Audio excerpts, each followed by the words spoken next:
Commonwealth Games. एक खबर ने देशवासियों का सीना चौड़ा कर दिया।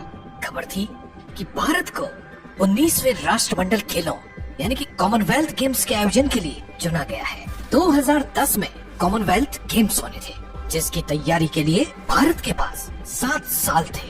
भारत के पास वो मौका था जब भारत पूरी दुनिया को उभरते भारत से रूबरू करा सकता था।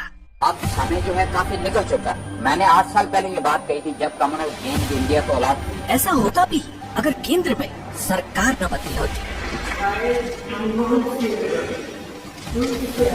2004 में केंद्र में कांग्रेस की सरकार बनी तो कांग्रेस ने दुनिया को रूबरू कराया अपने घोटाले करने की तकनीक से।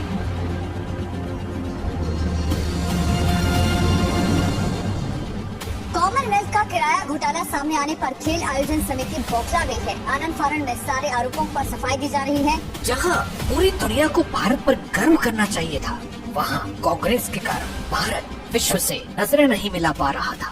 Everything will be ready by December. Commonwealth games की जो तैयारियां हैं उसमें बहुत बड़ा घोटाला हुआ है। कॉमनवेल्थ गेम्स घोटालों की जांच सीबीआई भी कर रही है और सीबीआई ने घोटाले से जुड़े कुल 19 केस दर्ज किए थे। हुआ यूं कि जिन 7 सालों में कॉमनवेल्थ गेम्स की तैयारी होनी थी, वो 7 साल कांग्रेस ने काम कम घोटाला ज्यादा करने में लगाए। 3 अक्टूबर 2010 को कॉमनवेल्थ गेम्स शुरू होने थे, लेकिन उससे कुछ दिन पहले ही मीडिया ने कुछ तस्वीरें जारी कर दी। तस्वीरें जारी होते ही पूरे विश्व में भारत की किरकिरी होने लगी थी। मीडिया की उन तस्वीरों में दिखाया गया था कि खिलाड़ियों को रहने के लिए जो क्वार्टर बनाए जाने थे वो आधे अधूरे थे। गेम्स के शुरू होने से पहले एक डेलीगेशन तैयारियों का जायजा लेने भारत आया। We are disappointed in a number of things. There's no question at all about that. There are matters relating to transport and difficulties there, the security arrangements, the fire safety arrangements, evacuation of the building. Delegation ने तैयारियों पर सवाल उठाते हुए एक कमरे की बिस्तर की फोटो सबमिट कर दी, जिस पर कुत्ते ने केक बना रखा था। इसके अलावा कुछ अन्य तस्वीरें भी थी, जिनमें बाथरूम में पान की पीके दिखाई दे रही थी। ये तो बस कांग्रेस के कारनामों का ट्रेलर पर था, पूरी पिक्चर अभी बाकी थी। 29 अक्टूबर 2009 को तत्कालीन राष्ट्रपति दीपा पाटिल को ब्रिटेन के शाही बकिंघम पैलेस में महारानी एलिजाबेथ ने बेटन सौंपा और राष्ट्रमंडल खेलों की औपचारिक शुरुआत की। राष्ट्रमंडल खेलों की एक पुरानी परंपरा है कि ये बेटन सभी कॉमनवेल्थ देशों की यात्रा कर उस देश में पहुंचता है जहां पर खेल हो रहे होते हैं। तो ये बेटन दिल्ली पहुंच गया। इस बेटन की ट्रांसपोर्ट वीडियोग्राफी बैरिकेडिंग के लिए एएम फिल्म्स नाम की कंपनी को करीब 4 करोड़ रुपए दिए गए थे।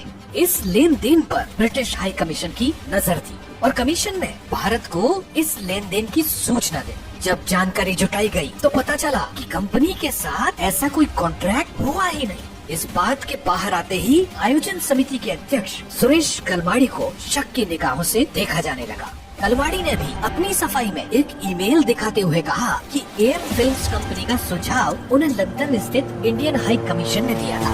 हाई कमीशन ने कलवाड़ी के आरोपों को निराधार बताते हुए कहा कि उन्होंने ऐसा कोई सुझाव दिया ही नहीं है। बस यहीं से तय हो गया कि कॉमनवेल्थ गेम्स में बड़ा खेल हुआ है। कांग्रेस ने इन खेलों में ऐसा लूटा जो आप सोच भी नहीं सकते। जिस टाइम स्कोरिंग रिजल्ट मशीन का टेंडर 4 नवंबर 2009 को खोला गया, उस टेंडर को 12 अक्टूबर 2009 को ही स्विस कंपनी को दे दिया गया था। जिस मशीन का काम एमएसएल स्पेन 62 करोड़ रुपए में कर रही थी, उसे टेंडर न देकर उस स्विस कंपनी को दिया, जिसने उस काम के 157 करोड़ रुपए लिए, जिससे ये साफ हो गया कि 95 करोड़ रुपए का खेल कलमाड़ी ने किया था।